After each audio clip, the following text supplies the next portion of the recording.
Bamako s'apprête à accueillir le tout premier salon international de l'entrepreneuriat de l'AES. Durant 4 jours, notre capitale réunira porteurs de projets, investisseurs, experts et chercheurs. Le thème de cette édition est entrepreneuriat, facteur d'intégration et de développement économique des pays de l'AES. Les enjeux du salon avec la ministre de l'entrepreneuriat national, de l'emploi et de la formation professionnelle. Des représentants des départements ministériels de l'éducation des pays de l'AES et du Tchad sont à Bamako. Ils échangent sur la planification sectorielle de l'éducation sensible au genre. Les recommandations issues des réflexions aboutiront à l'élaboration d'un plan stratégique genre pour les 5 prochaines années. En 3e région, la situation est désormais sous contrôle à Luluni après la brillante riposte de nos forces armées. Constat fait par le chef d'état-major général adjoint des armées, le général de division Élisée Dao, en mission dans la zone. Le moral des troupes est au beau fixe et les populations restent confiantes à l'armée nationale, aux autorités de la transition ainsi qu'aux informations distillées par les canaux nationaux. Marathon bleu pour dire non au cancer de la prostate. Cette action sportive marque le début d'une campagne de sensibilisation sur l'importance d'un dépistage précoce. Ils étaient au moins une 50aine de marcheurs à parcourir 15 km à travers Bamako sur une initiative de l'ONA-SR. Voilà pour le sommaire. Mesdames et messieurs, bonsoir et bienvenue. Direction tout d'abord la primature où le Premier ministre de l'administration territoriale et de la décentralisation, le général de division Abdoulaye Maïga, a reçu ce matin en audience le président du conseil d'administration de Orange Mali. Après sa prise de fonction en août 2025, le nouveau PCA Brelote Ba est venu remercier le gouvernement pour son soutien constant à la société dans le cadre de sa mission d'opérateur de télécommunications. Il en a profité pour présenter au chef du gouvernement le projet de siège pour un investissement de 30 milliards de francs CFA. Le Premier ministre a félicité l'équipe d'Orange Mali pour sa disponibilité. Nous vous proposons d'écouter Brelote Ba, PCA de Orange Mali, à sa sortie d'audience au micro de Mamari Koné et Aliou Touri. Nous avons eu l'honneur et le plaisir d'être reçus à l'instant par Monsieur le Premier ministre. C'était une visite de courtoisie, donc on a pu le remercier vivement pour tout le soutien que le gouvernement du Mali et que les autorités maliennes apporte à Orange Mali dans le cadre de son exercice de sa mission d'opérateur de télécommunications pour déployer les réseaux, mais également les remercier pour le soutien constant dans le cadre de toutes les activités que nous menons dans le domaine du mécénat ou de l'accompagnement numérique. Le gouvernement nous soutient à la fois pour sécuriser nos sites, pour faciliter nos déploiements et c'était important qu'en ma qualité de président du conseil d'administration, je puisse le remercier. Nous avons également évoqué les projets de développement d'Orange Mali, puisque vous savez, tous les ans, Orange Mali investit plus de 70 milliards pour améliorer la couverture du réseau, augmenter les capacités. Et nous avons pu lui annoncer la construction du nouveau siège d'Orange Mali. Donc ce sera un immeuble de grande hauteur pour un montant d'investissement qui dépasse les 30 milliards. Pour nous, c'était important de lancer ce projet maintenant pour montrer aussi notre confiance dans l'économie malienne et également notre confiance dans les perspectives de développement du Mali. Donc c'était vraiment une visite de remerciement également pour renouveler notre engagement de continuer à investir au Mali et à développer l'écosystème numérique. À l'instar des autres pays africains, le Mali célèbre demain, 18 novembre, la 35e édition de la Journée africaine de la statistique. Cette journée se veut un vecteur de sensibilisation sur le rôle, l'importance de la statistique dans la vie économique et sociale. Pour cette édition, le thème retenu est tirer parti des innovations en matière de données et de statistiques pour promouvoir une société juste, pacifique, inclusive et prospère pour les Africains.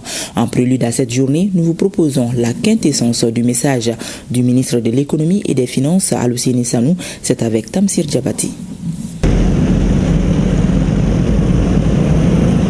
Face aux enjeux technologiques, le Mali a compris qu'il faut moderniser vite et même très vite son système statistique. Et le gouvernement place aujourd'hui les outils numériques au centre de son action, ouvrant la voie à une production statistique plus fiable et plus ambitieuse. Un virage qui ne promet pas seulement du progrès, mais une véritable révolution dans la fiabilité des données statistiques au Mali. L'édition 2025 de la JAS a pour thème tirer parti des innovations en matière de données et de statistiques pour promouvoir une société juste, pacifique, inclusive et prospère pour les Africains. Le thème met en lumière l'intérêt des innovations technologiques dans la production et dans l'utilisation des données. Aujourd'hui, les outils numériques, le big data, l'intelligence artificielle ou encore les données satellitaires ouvrent de nouvelles perspectives pour renforcer la qualité, la rapidité et la fiabilité de nos statistiques.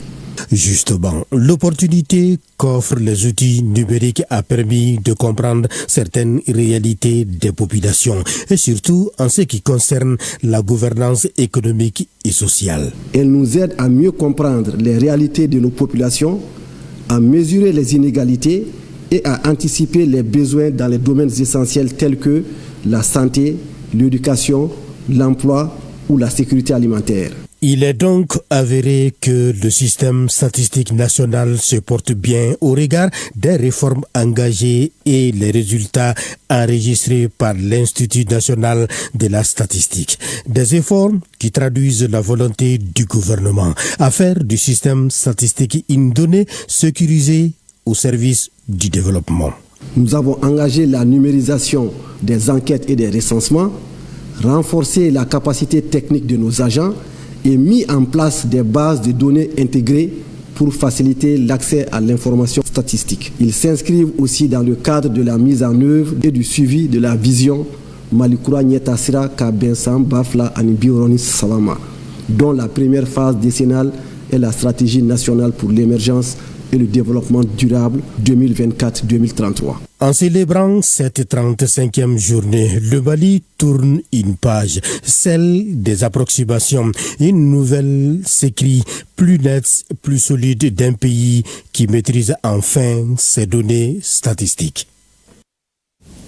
En mission opérationnelle en région de Sikasso, suite aux récents événements, notamment dans le cercle de Loulouni, le chef d'état-major général adjoint des armées, le général de division Élisée Dao, accompagné du commandant de la 8e région militaire, le colonel Sekou El Hadji Diakité, s'est rendu à l'infirmerie du Kantieba pour apporter soutien et réconfort aux blessés de guerre.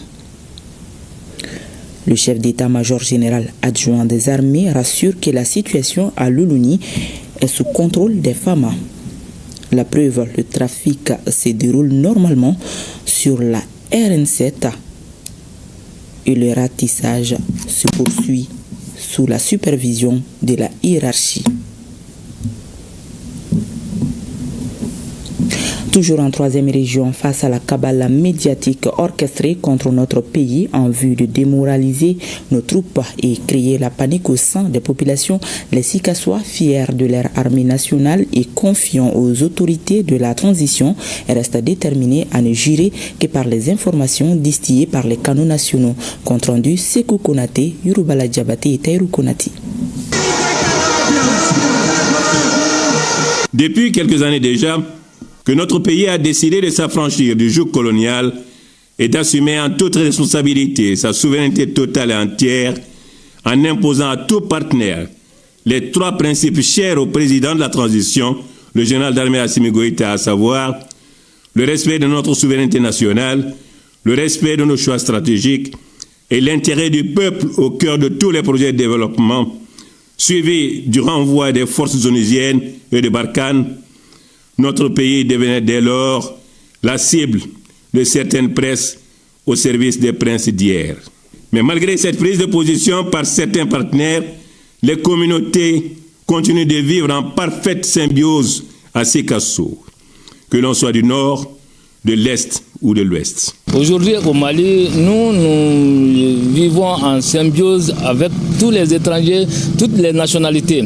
Et vraiment, nous vivons ici parce que c'est vrai, la paix à travers les échos, là, il y a certains qui ont peur, mais réellement, avec la transition, il n'y a pas de problème. Ils arrivent à faire ce qu'ils peuvent, selon leurs moyens aussi. Sur la population, on a de la faute, parce qu'on va pour que tu fasses ma famille.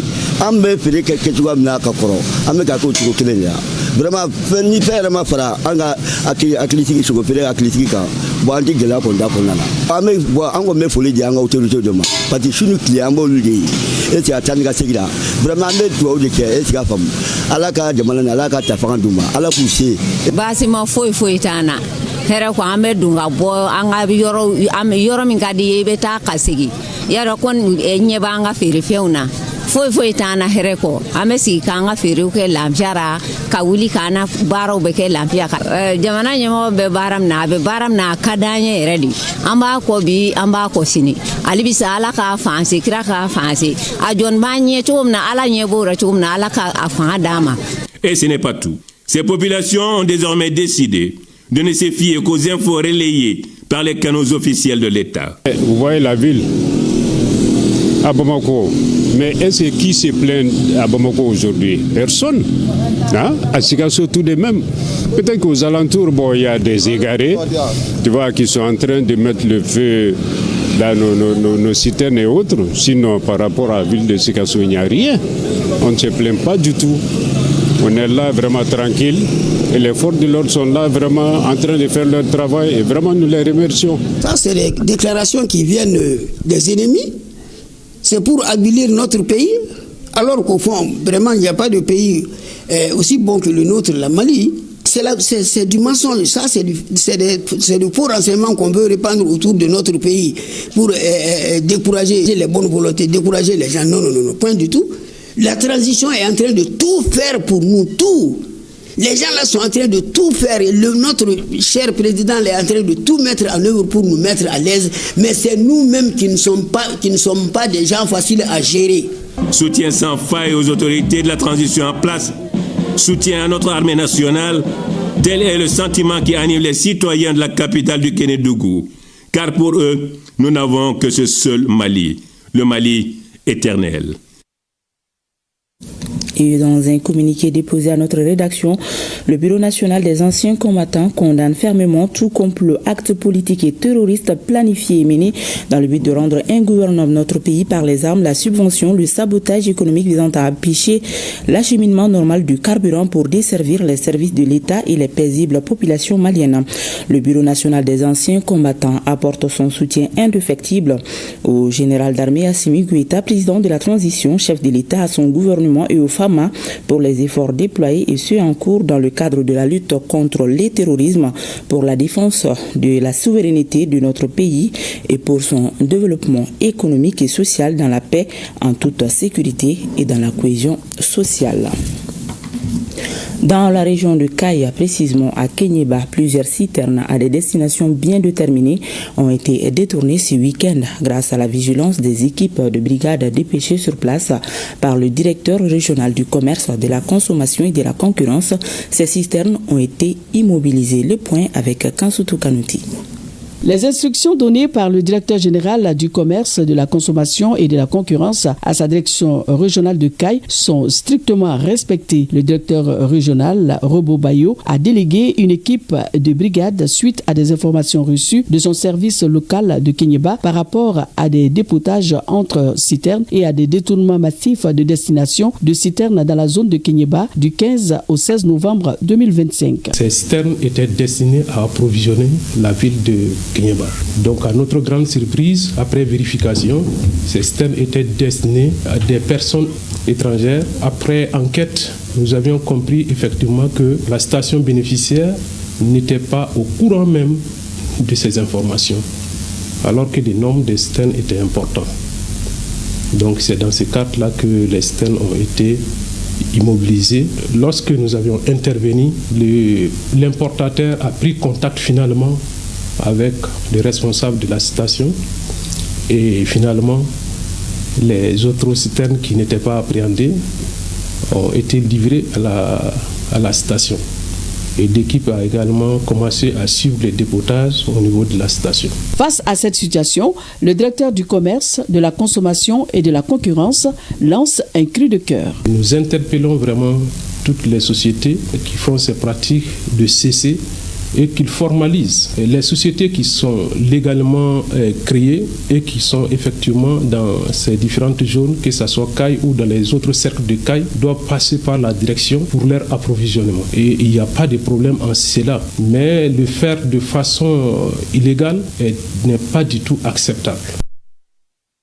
Et face à la vague de désinformation au sujet d'un prétendu blocus terroriste à Bamako lié à la pénurie de carburant, le ministre des Affaires religieuses, du culte et des coutumes a tenu à rétablir la vérité depuis Jeddah en Arabie Saoudite, où il effectue une mission officielle.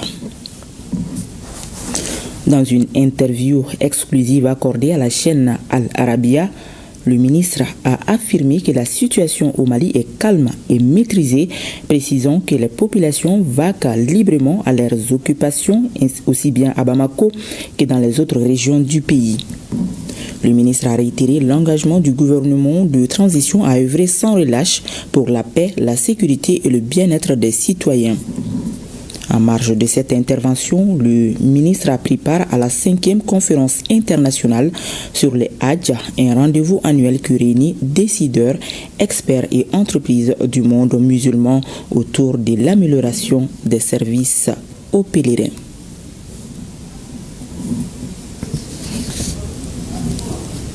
Voilà en image.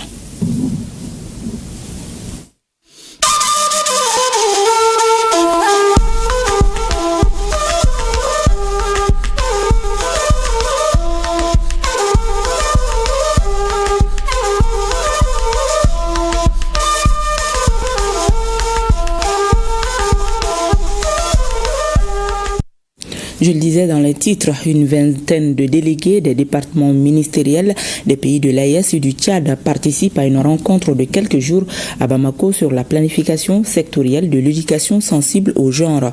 L'espace de partage d'expériences a pour but de promouvoir l'égalité du genre dans ces pays respectifs. Les suggestions, conclusions et recommandations issues des réflexions aboutiront à l'élaboration d'un plan stratégique genre 2024-2028 exploitable par les différents ministères de l'éducation du Mali, du Niger, du Burkina Faso et du Tchad. Compte rendu Fadema Keita. 2 jours de débat, d'intenses réflexions sur les concepts clés et arguments en faveur de l'intégration d'une perspective sexo-spécifique dans les systèmes éducatifs, comment renforcer la planification sectorielle du genre dans les pays de l'AES et du Tchad et stimuler la collaboration interpays et la présentation des expériences de chaque pays sont autant de thématiques au centre de cet atelier sur la planification sectorielle de l'éducation sensible au genre. Le but de cet atelier, c'est de mutualiser les pratiques, d'échanger et de voir dans nos différents pays comment nous traitons la question de la scolarisation des filles, quels sont les outils que nous avons créés dans chacun de nos pays pour améliorer la scolarisation des filles, comment améliorer la planification sectorielle sensible au genre, mais aussi partager nos expériences, voir ce que chacun fait. La prise en compte du genre dans nos systèmes éducatifs respectifs mérite d'être encore mûrement réfléchie, mérite que nous partagions les expériences au sein des pays de l'AES et du Tchad afin de promouvoir comme il se doit cette prise en compte du genre à travers la budgétisation sensible à ces volets. Selon l'UNICEF, partenaire financier et le ministère des tutelles, l'activité est perçue comme un rassemblement interactif pratique centré sur les participants. Les défis demeurent. Trop de filles restent privées d'écoles ou sont contraintes à abandonner leur scolarité. Les mariages précoces, les grossesses précoces, les mutilations génitales féminines, les stéréotypes de genre et les violences freinent le potentiel de la jeune fille. Au cours de vos échanges, vous vous approprierez des outils, vous renforcerez vos capacités et, j'en suis sûr, vous tisserez un réseau solide de championnes et de champions de l'égalité du genre dans nos administrations et nos sociétés civiles. La rencontre d'échange avec quelques structures du ministère de l'Éducation, la visite du Musée national 2025 année de la culture au Mali, la participation des délégués à la Semaine internationale de l'artisanat Touareg de l'AIS seront les dernières activités qui mèneront les participants venus à cet atelier. Au Niger, le président de la République poursuit sa tournée à l'intérieur du pays. Le général d'armée Abdourahmane Tiani est depuis hier à l'hôte des populations de la région de Maradi, 6e étape de ce périple présidentiel après Tillabéri, Dosso, Tawa, Agadez et Zender. Zender qui peut dire un grand merci au président de la République car grâce à un financement de la BAD de près de 100 milliards de francs CFA négocié par le gouvernement, la ville de Zender et ses environs pourront bientôt résoudre son sempiternel problème d'eau. Commentaire Abdoulaye Koulibaly et Moussa Maman Magaji.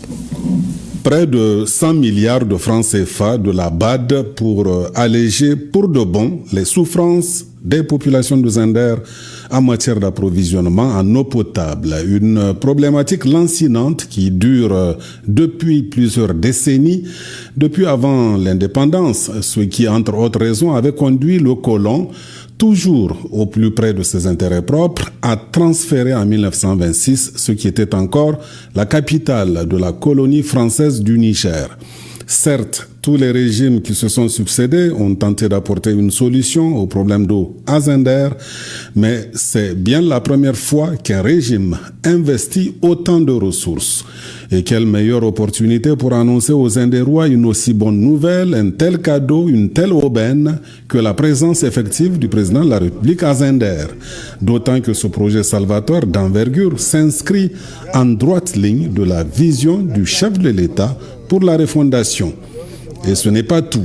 Outre la résolution du problème d'accès à l'eau potable et un volet assainissement permettant l'amélioration de la qualité de vie, ce méga projet aura l'avantage de soulager les femmes et les filles des longues, pénibles et quotidiennes corvées d'eau.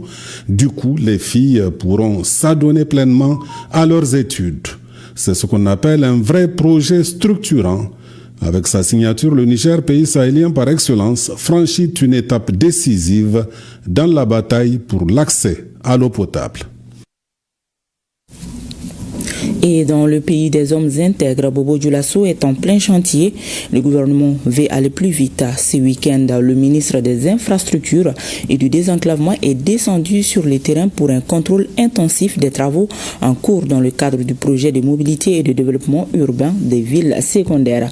Une visite surprise pour mesurer sans filtre l'état réel d'avancement des ouvrages. Le taux d'exécution des travaux est de 25% contre un délai consommé de 43%. Le film de la visite avec nos reporters Hassan Gourabou et Sayouba. S'il pleuvait et si on ne pouvait pas rentrer chez nous, l'eau envahissait toute la cour comme cela. On est obligé de se lever matin jusqu'au soir. On ne fait qu'évacuer l'eau pour faire sortir. Voici résumé le calvaire que traversent les habitants du quartier Sarfalao dans l'arrondissement 5 de Bobo Dioulasso. Ici, comme dans plusieurs autres quartiers ou secteurs de la ville, circuler ou tout simplement vivre, surtout en saison de pluie, relève d'un parcours du combattant. Soucieux du bien-être des populations, le gouvernement burkinabé a lancé en juin dernier le projet de mobilité et de développement urbain des villes secondaires. Dans ses composantes 1 et 2, le projet compte améliorer la mobilité urbaine et l'accès aux services sociaux de base. Nous avons un linéaire de 20 km de caniveaux à mettre en œuvre et de collecteurs. Et sur ces 20 km, nous avons 18 km 500 qui seront donc en béton armé et 1,5 km qui seront donc maçonnés. Et nous avons 15 km de voirie en terre adjacente donc à ces caniveaux qui devront être aménagés et un linéaire aussi de 15 km de luminaires d'éclairage solaire, voilà, d'aliments qui sera donc mis en œuvre le long donc de ces différentes voies et des caniveaux qui seront aménagés. Il ne faut pas également occulter que nous avons déjà curé près de 3000 mètres linéaires de caniveaux dans toute la ville. Donc ces travaux sont déjà presque terminés. Et il nous reste une dernière zone qui est au niveau de Colma, voilà, que nous comptons rapidement pouvoir également commencer les travaux. Après 5 mois de mise en œuvre, le ministre des Infrastructures et du Désenclavement, Adama Luc Sorgho, est là pour vérifier l'évolution des travaux. Sur les différents chantiers, il reçoit des explications des techniciens sur les ouvrages à réaliser. Après quoi, c'est un ministre visiblement satisfait de l'avancée et de la qualité des travaux. Nous voulons ici dire que nous sommes satisfaits au vu de l'évolution et même les dispositions que l'entreprise a eu à prendre par rapport aux riverains. Vous avez vu qu'elle a mis des panneaux métalliques, des passerelles métalliques pour permettre à chaque riverain de pouvoir accéder à sa cour. Sur le terrain, des riverains exposent des plaintes multiformes liées au déroulement des travaux. Là-dessus, le ministre Sorgho exhorte les riverains à plus de résilience, de compréhension et de patriotisme. On demande un peu de la compréhension des riverains, parce que on ne peut pas exécuter ces travaux sans qu'il y ait des petits désagréments. On leur demande de l'accompagnement de l'entreprise pour qu'on puisse achever rapidement les travaux. Tout au long de la visite, le ministre Sorgho n'a cessé de rappeler les enjeux. Offrir à la capitale économique des infrastructures modernes. En quittant les chantiers, Adama Luc Sorgho réaffirme la détermination du gouvernement à transformer durablement le visage des villes secondaires. À Bobo-Dioulasso, les travaux avancent à grands pas, portés par une ambition, améliorer la mobilité, fluidifier les déplacements et offrir aux habitants un cadre de vie à la hauteur de leurs attentes. Je vous l'annonçais également dans les titres, Bamako accueille à partir de demain, mardi 18 novembre, le tout premier salon international de l'entrepreneuriat de l'AES. Durant 4 jours, notre capitale réunira porteurs de projets, investisseurs, experts et chercheurs. Le thème retenu est entrepreneuriat, facteur d'intégration et de développement économique des pays de l'AES. Plus de 5000 participants sont attendus à ce salon. La ministre de l'Entrepreneuriat national, de l'emploi et de la formation professionnelle s'est rendue cet après-midi sur l'esplanade du 26 mars, site du salon, pour constater les derniers réglages. Au micro de Bokari Koulibaly, Oumou Salsek nous explique les enjeux de ce premier salon que notre pays a l'honneur d'abriter. Dans le cadre de la présidence du Mali, de la Confédération des pays de l'AES et des activités du Comité national de développement de l'AES, nous avons décidé d'organiser cette première édition du Salon international de l'entrepreneuriat AES. Et les enjeux sont multiples. Pour nous, c'est un facteur d'intégration, un facteur de développement, sinon de prospérité économique, où nous allons exposer les talents de nos entrepreneurs nationaux, mais aussi ceux qui sont déjà venus et d'autres continuent à arriver ce soir des pays membres de l'AES. Au-delà de l'AES, nous avons reçu une délégation du Ghana, et le Sénégal sera ici, et entre autres. Mais avant tout, ce sont des talents du Mali qui vont rencontrer pendant 4 jours leurs homologues sur des débats thématiques. C'est le rendez-vous de l'innovation et à cette occasion, il y aura des thématiques qui vont être discutées et qui portent sur vraiment l'écosystème entrepreneurial. Donc les enjeux, les défis, les perspectives, et tout cela rentre en droite ligne de la vision Malikura Nyetasira, Kaben San Bafla Ani Biworoni Sabama. Comme vous le savez, il ne peut pas avoir aujourd'hui une économie stable sans que l'entrepreneuriat ne soit stable, sans que l'entrepreneuriat ne soit développé. Donc déjà cet après-midi, nous avons eu le temps d'aller visiter sur le site et voir comment est-ce que les choses évoluent. Donc c'est l'occasion vraiment aux Maliens de venir rencontrer. Nous comptons sur à peu près 5000 visiteurs, donc plus d'une centaine d'exposants. Je pense que c'est une première et c'est important que les Maliens, pendant ces 4 jours, viennent visiter ce salon. Et après le Burkina Faso et le Niger, le Mali s'apprête à mettre en place la section nationale de la plateforme unique des fêtières des femmes de la Confédération des États du Sahel, AES. À cet effet, le ministère de la Promotion de la Femme, de l'Enfant et de la Famille invite l'ensemble des organisations fêtières des femmes à prendre part à la mise en place de la dite plateforme. La réunion se tient ce mardi 18 novembre 2025 à 14h à la Direction nationale de la promotion de la femme assise à Sabalibougou face à l'hôtel Olympe.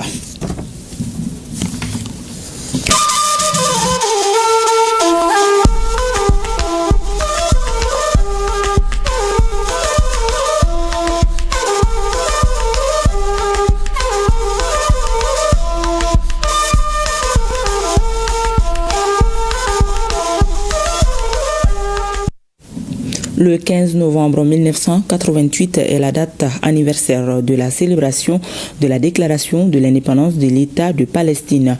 Au Mali, l'événement a été marqué par une réception organisée par l'ambassadeur de la Palestine. Une réception au cours de laquelle un film retraçant la vie du père de l'indépendance, Yasser Arafat, a été projeté. C'était en présence des autorités maliennes et plusieurs diplomates accrédités et des ressortissants palestiniens vivant au Mali.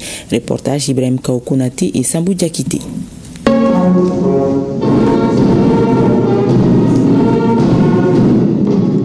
Il y a 37 ans, une déclaration historique fut prononcée par le président de l'OLP, Yasser Arafat, le 15 novembre 1988, celle de l'indépendance de l'État de Palestine. Cette journée représente non seulement un tournant politique majeur, mais aussi un symbole puissant de la lutte pour la liberté et la dignité du peuple palestinien.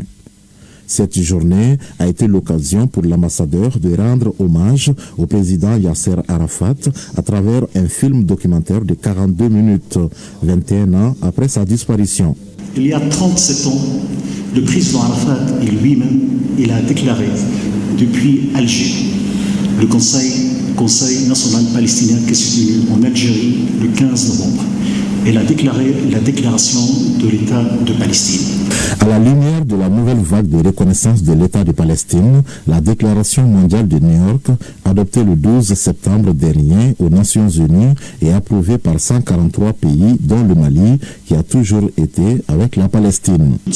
Après cette déclaration, il y a eu l'initiative de cessez-le-feu à Gaza, conduite essentiellement par le président américain Donald Trump, mais cette initiative a été réussie grâce essentiellement aux efforts déployés forts de la République arabe d'Égypte, la République de Turquie et l'État de Qatar. Cet important événement qui nous réunit aujourd'hui nous donne l'opportunité de célébrer à nouveau les excellentes relations de fraternité, de solidarité et de coopération qui existent entre nos deux pays, mais aussi de rappeler au monde les souffrances inouïes endurées depuis des années par le peuple palestinien et les derniers événements qui se déroulent sous nos yeux à Gaza sont tout simplement inacceptables et heurtent la conscience humaine. C'est le lieu d'exprimer notre soutien indéfectible au peuple palestinien ainsi qu'à l'initiative consacrant un État palestinien viable auprès de l'État d'Israël, vivant tous les deux côte à côte dans la paix et la sécurité. Le Mali fut parmi les premiers pays à reconnaître l'État palestinien. Cela se justifie par les nombreuses visites d'amitié effectuées au Mali par le président Yasser Arafat, le père de l'indépendance palestinienne. Rendons-nous à présent à Abuja, au Nigeria, où les travaux du cadre de coopération entre les administrations douanières africaines ont démarré ce matin. Les travaux sont présidés par le vice-président de la République fédérale du Nigeria. Objectif, améliorer la coordination, l'échange d'informations et de bonnes pratiques afin de faciliter le commerce intra-africain. Cette importante rencontre enregistre la participation de l'inspecteur général Amadou Konaté, directeur général des douanes maliennes et vice-président de l'Organisation mondiale des douanes pour la région Afrique de l'Ouest et du centre OMD AOC. Je vous propose de l'écouter à l'issue de la cérémonie d'ouverture au micro d'Amadou Sankari. Nous sommes très satisfaits parce que le thème est évocateur. Il s'agit de briser les barrières et toutes les barrières pour construire des ponts. Et il faut déjà le partage de bonnes pratiques, le coaching entre les pays qui sont en avance au niveau de notre région. En tant que vice-président, je le dis, le Nigeria effectivement fait une avancée en termes de mise en œuvre. Il faudrait déjà qu'on partage les conclusions de cette rencontre d'Abuja au niveau de la région. Et les recommandations vont en sortir et qu'au niveau de la région, on peut travailler là-dessus. Quelle est l'importance pour notre pays, le Mali? L'important pour nous, c'est que nous ne sommes pas les derniers de la classe en matière de mise en œuvre de la ZLECAf. Nous sommes venus ici en tant que vice-président de la région OMD AOC, mais en tant que directeur général des douanes du Mali. Nous avons fait une évaluation rigoureuse de l'état de mise en œuvre de la ZLECAf au Mali. Donc le Mali est sur une bonne lancée. Ici, à Bamako, le ministre de la Promotion de la Femme, de l'Enfant et de la Famille, Diarra Djeneba Sanogo, a présidé ce week-end la cérémonie de restitution des lauréats du concours d'art oratoire organisé dans le cadre de la célébration de la Journée internationale de la jeune fille édition 2025. L'objectif du dit concours est de contribuer au renforcement du leadership féminin chez les jeunes filles à travers la prise de parole en public. C'est un reportage de Fanta Mamanientao. Ce concours d'art oratoire, qui entre dans le cadre de la célébration de la Journée internationale de la jeune fille, constitue un appui au leadership chez la cible. Ils sont au nombre de 12, dont 9 filles et 3 garçons, à prendre la parole sur un thème essentiel. Il s'agit de la situation de crise et mariage d'enfants, impact et perspectives. Je suis très contente de remporter le premier prix aujourd'hui. Je lance un appel aux membres du gouvernement. Prenez soin des personnes en situation de handicap. Encourager les filles à défendre leurs propres initiatives à travers la prise de parole en public, les sensibiliser sur les problématiques auxquelles elles sont confrontées au quotidien, c'est l'ambition de tous les parents. Ce qu'on a vu ce matin sur scène-là, vraiment c'était formidable. Dans le domaine des arts, c'était bien. Selon la ministre des tutelles, le présent concours permettra aux filles de se familiariser avec la prise de parole en public et d'exprimer aisément leur opinion sur les questions qui les concernent. Ce n'est pas seulement un concours, c'est une école de leadership. Un espace où nos enfants apprennent à porter leurs idées, à défendre leurs convictions et à devenir des leaders de demain. Je voudrais féliciter nos jeunes orateurs pour leur courage et leur créativité. Votre mobilisation prouve que la promotion des droits des jeunes filles est un combat juste. À noter que ce concours en art oratoire sera un moyen de promouvoir le leadership féminin et prendre en compte les préoccupations de cette couche spécifique. Dans la région de Taoudéni, le collectif des jeunes pour la paix et la réconciliation nationale au Mali, en partenariat avec le Fonds d'appui au moteur du changement FAMOC, se mobilise pour renforcer le vivre ensemble. C'est à la faveur du lancement d'un projet dénommé Initiative locale pour la paix, la cohésion sociale et la résilience face à l'extrémisme violent à Tombouctou et Taoudéni. Ce projet qui coûte 250 millions de francs CFA a une durée de 2 ans et intervient dans 5 communes du cercle d'Arawana, dans la région de Taoudéni. Reportage Foussini Samake et Yacouba Koni. Ce projet Initiative locale pour la cohésion sociale et la résilience face à l'extrémisme violent est une initiative du collectif des jeunes pour la paix et la réconciliation au Mali, COGEPAREM, en partenariat avec le Fonds d'appui au moteur du changement FAMOC du Royaume de Danemark. Dans la région de Taoudéni, il intervient dans 5 communes du cercle d'Arawan pour une durée de 2 ans. L'objectif général de ce projet et de contribuer à la paix, à la cohésion sociale et à la résilience face à l'extrémisme violent en renforçant la participation citoyenne des jeunes et des femmes à la gouvernance locale, à la prévention des conflits et au dialogue civilo-militaire. Ainsi, les activités comme les débats intergénérationnels sur la paix et la réconciliation, les techniques de plaidoyer, l'accompagnement des collectivités dans la mobilisation des ressources, la création d'activités génératrices de revenus permettent de renforcer la paix et la gouvernance locale. Je pense que tout ce qui a à faire de paix, ça nous tient à cœur et nous allons suivre aussi le projet pour qu'on puisse être dans une dynamique de paix et de tranquillité entre nous, jeunes du cercle d'Arawan. Il est urgent de renforcer la cohésion sociale, de bâtir confiance entre la population et les institutions et de donner la parole aux communautés pour qu'elles deviennent actrices de leur propre sécurité et de leur propre développement. Le COGEPAREM, qui a un coût de 250 millions de francs CFA, s'inscrit dans le cadre de la construction de la paix inter- et intracommunautaire avec l'engagement surtout des jeunes et des femmes dans les régions de Tombouctou et de Taoudéni. À Tombouctou, les membres de l'ONG Gomni prônent la valorisation et l'exploitation des manuscrits anciens à travers le projet Valorisation et promotion des droits humains dans les manuscrits anciens du Mali. L'objectif est de permettre à la nouvelle génération de découvrir les manuscrits relatifs aux droits humains et leur importance. Saloum Konaté et Alou Koulibaly. L'ONG Gomni poursuit sa campagne de sensibilisation pour une paix durable au Mali. Et c'est à travers le projet Valorisation et promotion des droits humains dans les manuscrits anciens du Mali. À travers ce projet, l'ONG Gomni entend favoriser un dialogue intergénérationnel et renforcer la cohésion sociale en s'appuyant sur les enseignements tirés des manuscrits anciens pour lutter contre les violences basées sur le genre, promouvoir la paix et encourager la participation citoyenne. Ces manuscrits rédigés en arabe et dans les langues locales sont des trésors de sagesse et d'érudition. En valorisant ces manuscrits, nous rendons hommage à notre patrimoine et nous réaffirmons notre engagement envers les droits humains. Ce projet vise plusieurs objectifs clés. Permettre aux générations actuelles de découvrir l'importance des droits humains contenus dans les manuscrits à travers les conversations thématiques. Élever et rehausser le niveau de conversation dans le domaine des droits humains, tirés dans les manuscrits anciens du Mali. Financé par la Grande-Bretagne, le projet vise également à réactiver la mémoire collective et à valoriser les savoirs anciens. Ce projet est le bienvenu. Nous sommes conservateurs et détenteurs des manuscrits anciens ici à Tombouctou. Ce projet arrive pour valoriser. Ce projet arrive pour nous aider à montrer au monde entier que la parole s'envole, l'écrit reste. L'ONG Gomni est à saluer.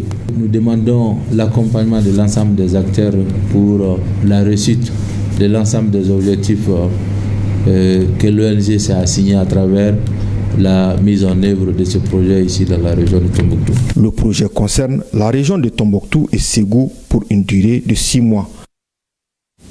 Lutte contre les violences basées sur le genre, environ 60 millions de francs CFA. C'est le coût de la maison dénommée Espace sûr pour les femmes et filles.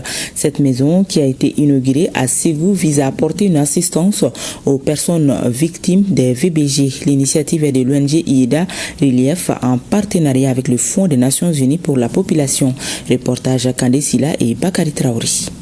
Au Mali, les incidents relatifs aux VBG sont multiples et le mécanisme de prise en charge et d'assistance des victimes reste limité. C'est pourquoi l'ONG internationale Émergence Développement Aide, IEDA Relief, et son partenaire financier, le Fonds des Nations Unies pour la population, ont décidé de mettre à la disposition de la région de Ségou cette maison dénommée Espace sûr pour les femmes et filles de la région.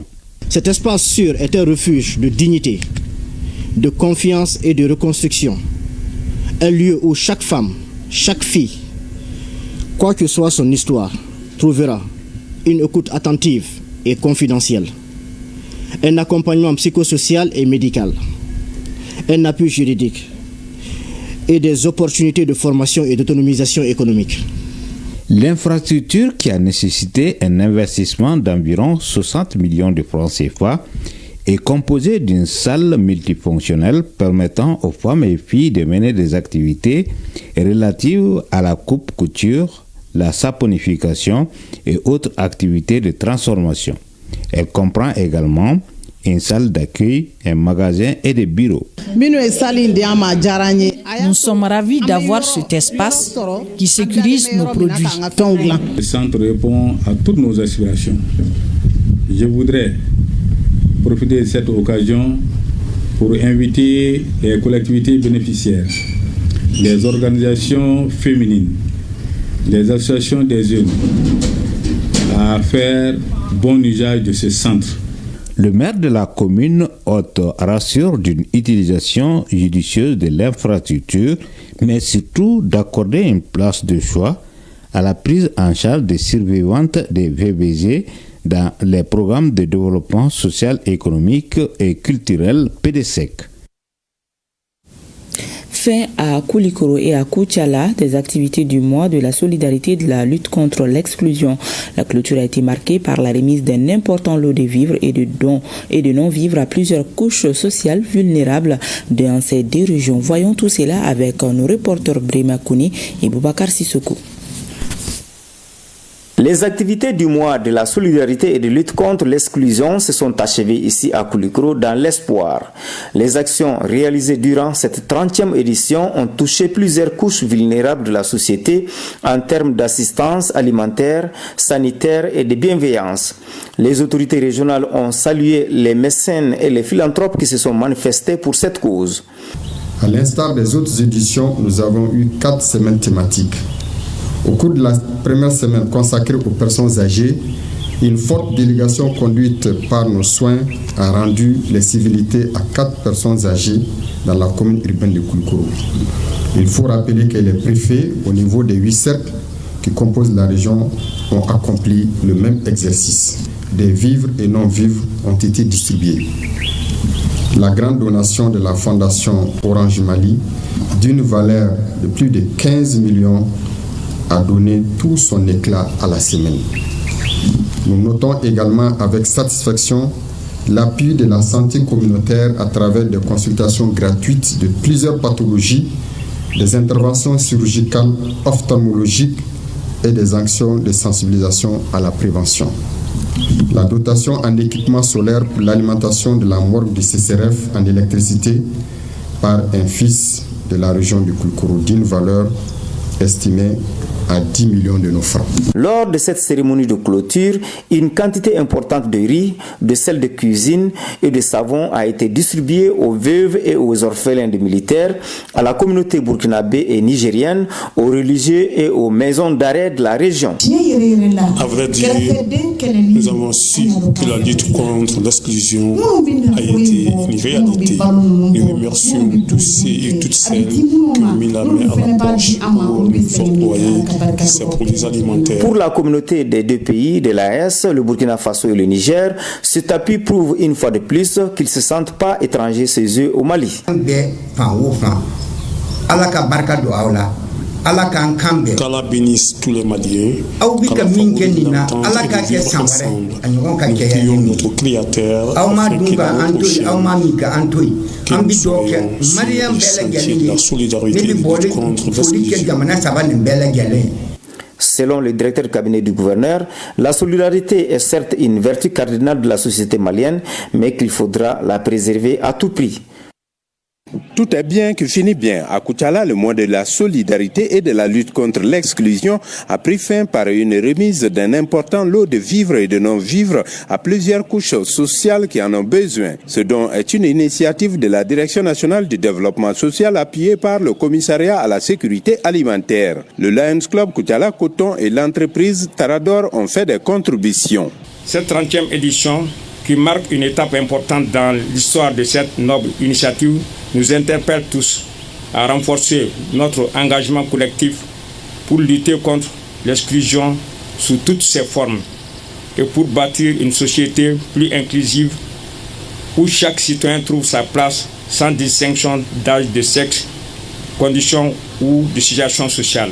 Il est clairement ressorti dans le discours du gouverneur que la solidarité ne saurait se limiter au seul mois d'octobre. Cette idée émane de la politique nationale de solidarité perçue comme un moyen d'associer un plus grand nombre d'acteurs à la promotion des valeurs fondamentales de solidarité, d'entraide et de justice. Il s'agit de consolider le fondement d'une politique déjà ancrée dans les mœurs, mais surtout d'encourager et de pérenniser les réseaux de solidarité en direction des couches sociales les plus vulnérables. Par la célébration de ce mois, les plus hautes autorités ambitionnent de vulgariser auprès des citoyens et autres organisations partenaires de l'État la philosophie et les objectifs qui sous-tendent la politique nationale de solidarité. En marge de la cérémonie de clôture du mois d'octobre, le chef d'agence de la BESIC de Koutiala et le PDG de Sewa Agro Business ont remis respectivement des lampadaires et 500 000 francs CFA à l'administration pour les préparatifs de la Biennale artistique et culturelle Tombouctou 2025.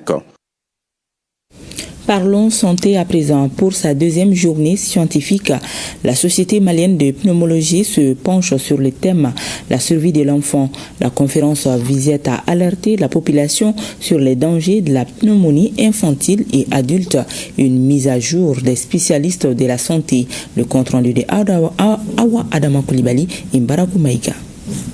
Une toux persistante, des douleurs thoraciques, une gêne respiratoire accompagnée d'une forte fièvre pouvant atteindre 40 degrés Celsius. Chez l'enfant ou la personne âgée, ces symptômes doivent immédiatement alerter. Il peut s'agir d'une pneumonie. Face à ces signes, une consultation médicale s'impose. Si le diagnostic est posé très tôt et si la prise en charge s'est faite très tôt, l'enfant s'en sort très vite mais avec un traitement oral seulement.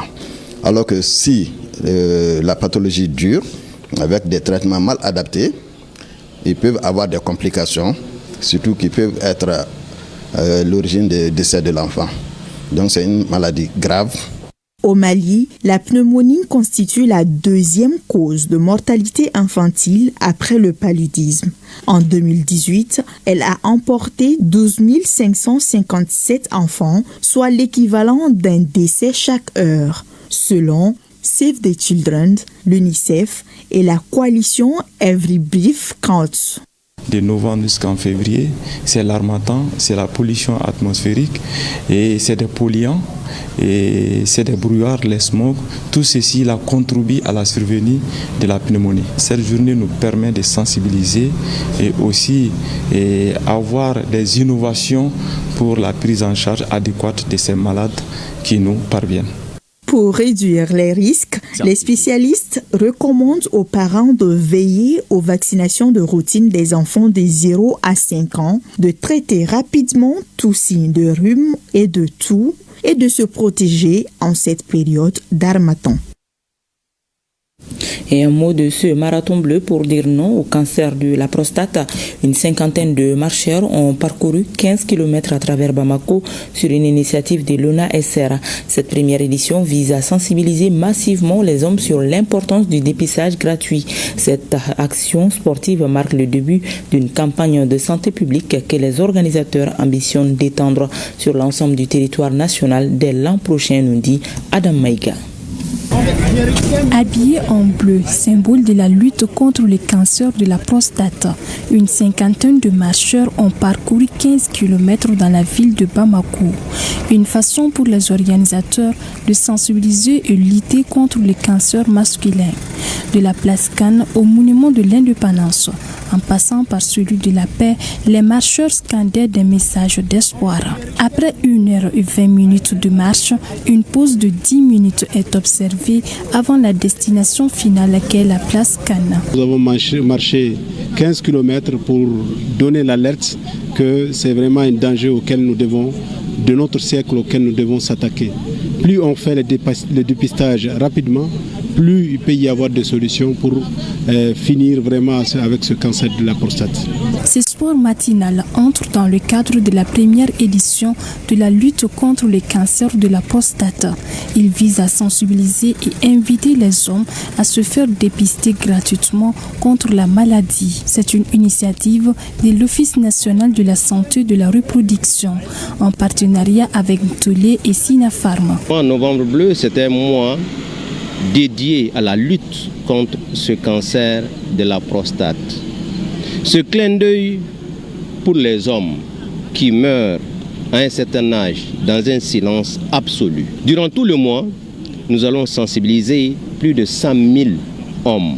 Nous allons dépister 2000 hommes dans tous les centres de santé de référence, les hôpitaux de Bamako et à travers aussi les cliniques mobiles. À partir de la prochaine édition, l'ONASR, sous le leadership du ministère en charge de la santé, compte étendre cette activité de sensibilisation aux autres localités du pays.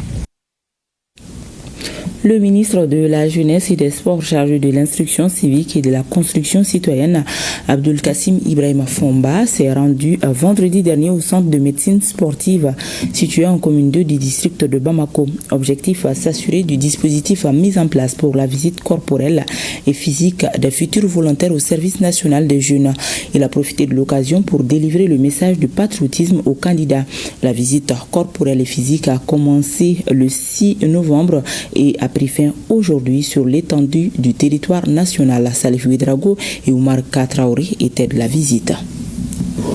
Cette visite du ministre en charge de la jeunesse et des sports vise à s'imprégner de l'état de santé des futurs volontaires du service national des jeunes et les dispositions prises pour le personnel médical pour cette opération. L'objectif d'une visite médicale d'admission dans une formation militaire est de vérifier que le candidat possède l'aptitude mentale, physique, afin de pouvoir supporter les exigences de la formation. Pour ce faire, nous nous sommes organisés en 8 ateliers médicaux, à savoir un atelier de médecine générale, cardiologie, ORL, ophtalmologie, un atelier de laboratoire biologique, d'imagerie et tests de drogue. La visite médicale d'aptitude qui concerne l'état physique, physiologique et mental, même moral, de ces jeunes. Et cette fois-ci, il s'agit des non-fonctionnaires. Le processus consiste vraiment à venir voir leur aptitude, leur état de santé à travers des séries de tests.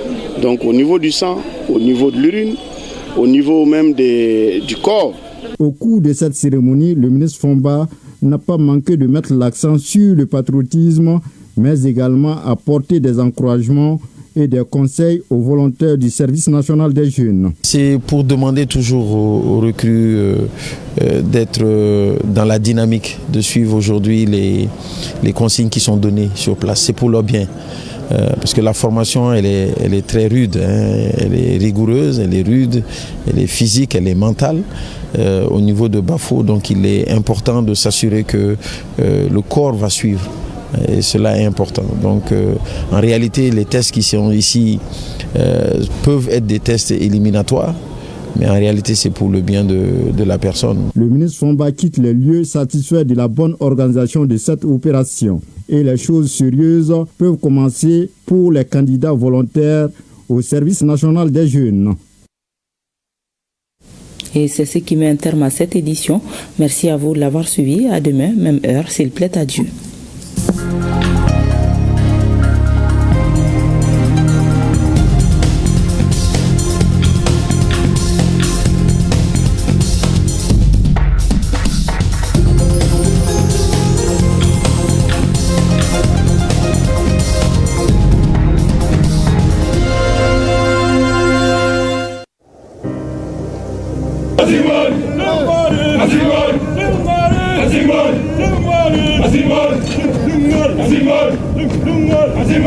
Nous laissons derrière nous tout ce que nous avons de plus cher. Enfants, épouses, amis, pères et mères. Fièrement, nous répondons à l'appel du devoir. Pour que les déplacés et les réfugiés rentrent à la maison. Pour que nos enfants reprennent le chemin de l'école. Pour que jaillisse la lumière de la réconciliation entre les peuples, pour le Mali, pour la patrie. Cette voie, nous l'avons choisie au prix de nos vies. Nous défendrons nos couleurs. Et si nous laissons derrière nous veuves et orphelins, nous vous prions, prenez soin d'eux.